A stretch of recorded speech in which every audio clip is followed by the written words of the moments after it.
I think we haven't sometimes taken time to talk about the case itself.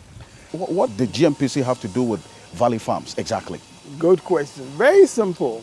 You know, GNPC was responsible for imports of crude oil and petroleum products. That was our responsibility. And we were supposed to do it on a commercial basis, in addition to our responsibilities in connection with exploration and so on.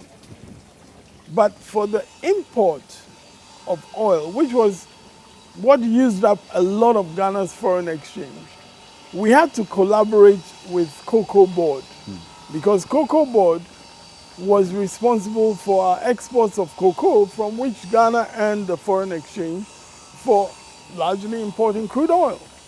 So as a result of that collaboration in that period, we actually raised syndicated bank financing from the capital markets in London against the cocoa contracts that were available from Cocoa Board. In a similar way, what Valley Farms was offering, because this was a company that was now going to be producing cocoa at a certain rate. They'd done all the feasibility studies according to our advisors, Merchant Bank.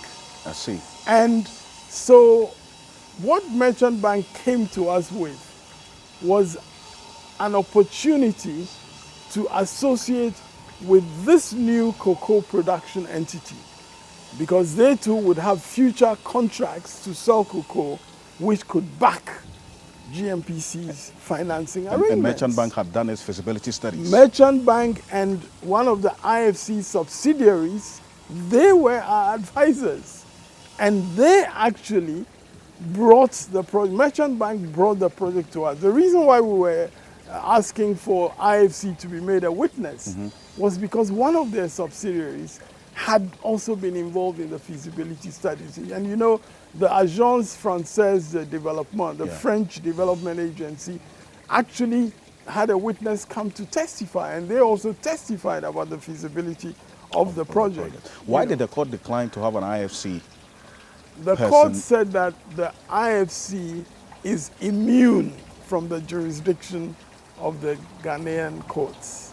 Now, there is no basis for that legally, so we took that matter to the Court of Appeal.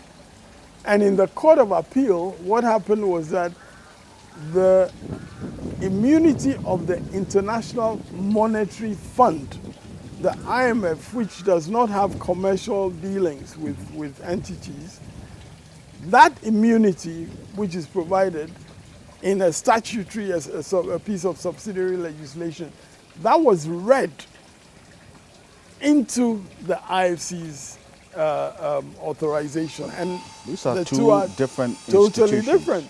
So when we took the matter up to the Supreme Court, eventually the Supreme Court acknowledged that we were right.